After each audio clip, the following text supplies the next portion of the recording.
Have you ever listened to Olivia Rodrigo's albums and thought, wait, this sounds like a whole story? Like we always start with heartbreak and end up somewhere deeper, somewhere grown up, wiser, and still a little lost. Today, we are asking a big question. Did Olivia Rodrigo just write a Bildungsroman? That's a fancy German word, but don't worry, we will break it down because Sour and Guts aren't just albums, they are the sound of growing up. They're loud, they're messy, and painfully honest.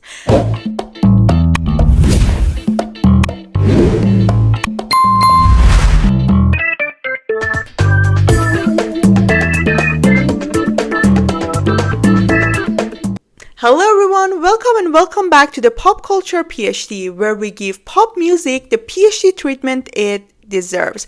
My name is Farashte. I'm a PhD student in English. Every Saturday, we close read your favorite songs like they're novels, because sometimes they really are.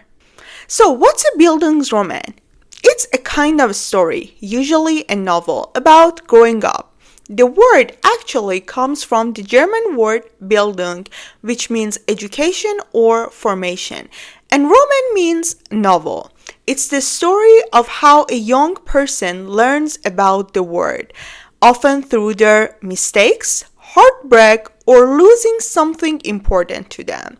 For example, let's think of some classic novels like Jane Eyre or The Catcher in the Rye or Little Women.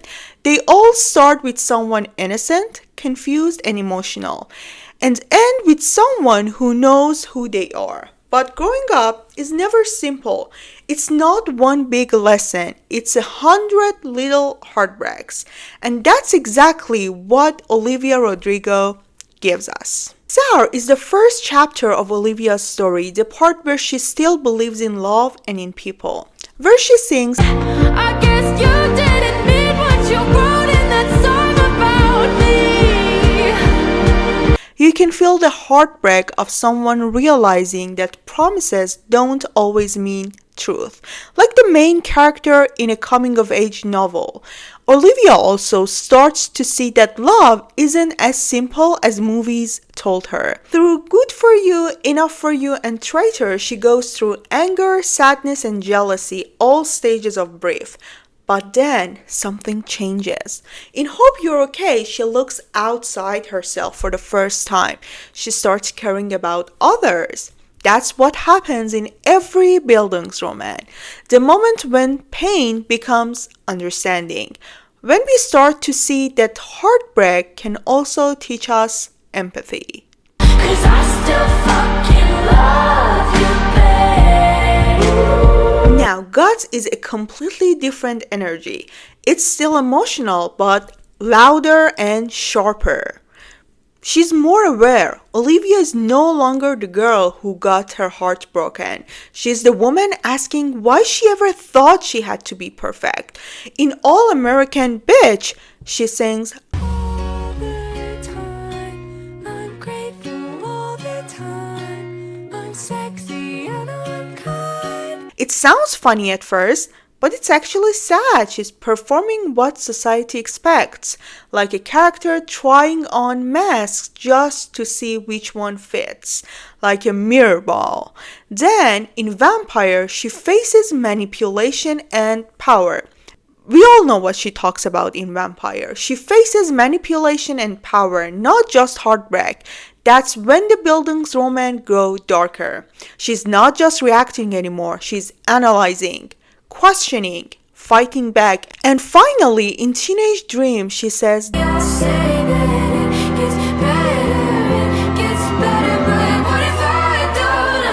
that line hits hard because it's real. Adulthood isn't a happy ending. It's a realization that growth never stops. If you think about it, Sour and Guts together are one long coming-of-age story. In novels like Jane Eyre, the main character learns independence. In The Ball Jar, she fights the pressure to be perfect. In Catcher in the Rye, Holden learns he can't protect innocence forever. Olivia's story does all of this, but in music. Instead of letters, she writes lyrics. Instead of walking through old cities, she scrolls through the internet. Her diary becomes poetry, her voice becomes literature, and we, the listeners, grew up a little with her. So, did Olivia Rodrigo just write a Bildungsroman? Maybe she didn't write a novel, but yes, she wrote this story of growing up, not in chapters, but in chords. Through sour and guts, she turns heartbreak into self-knowledge and pain into power.